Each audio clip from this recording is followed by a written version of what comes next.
ඔන්න යාළුවනේ අද මම ඔයාලට අරගෙන ආවේ අපි හැමෝම පොඩි කාලේ අහපු රතු හැට්ටකාරී ජනකතාව අමුතුම විදියකට අතිශය බියකරු ලෙස ප්‍රතිනිර්මාණය වුණු රෙඩ් රයිඩින් චිත්‍රපටයේ විචාරයයි.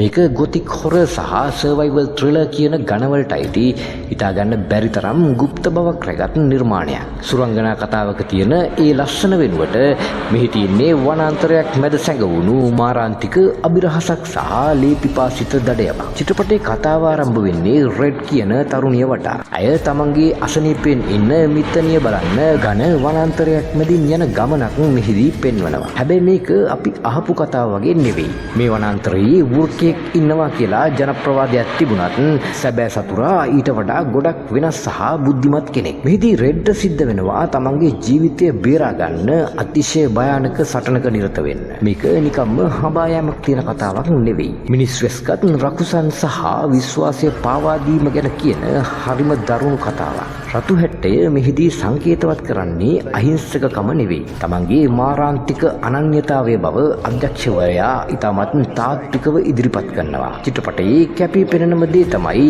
එහි ඇති අඳුරු සහ බියකරු සිනමාකරණය.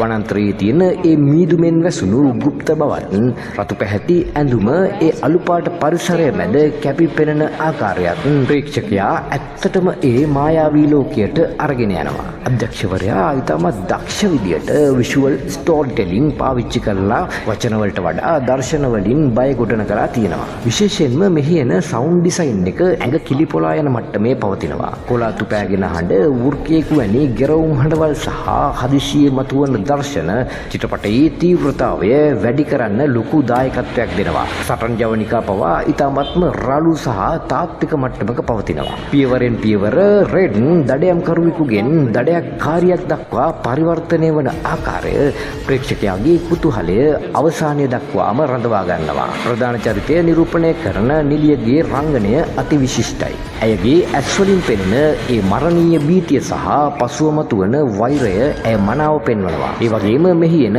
වෘකයාගේ චරිතය හෝ සතුරා ඉතාමත් සංකීර්ණ ලෙස නිර්මාණය කර තිබීම විශේෂත්වයක්. මේ චිත්‍රපටයෙන් අපිට පෙන්වන්නේ ලෝකයේ වඩාත්ම භයානක සත්වයා හැබැයි වෘකයෙක් නොවි මිනිස් වෙස්ගත් පුද්ගලෙක්ද විය හැකි බවයි. ඔබ The Witch හෝ Gretel and Hansel වැනි අඳුරු සුරංගනා කතාවලට සහ ෆෝක් හොරර් චිත්‍රපටවලට කැමති කෙනෙක් නම් රෙඩ් රයිඩින් කියන්නේ අනිවාර්යයෙන්ම නැරඹිය යුතු නිර්මාණයක්. මෙය හුදෙක් බය කිරීමකට වඩා ඔබේ මනස තුල කාලයක් රැඳෙන බියකරු සිනමා සිත්තමක අත්දැකීමක්.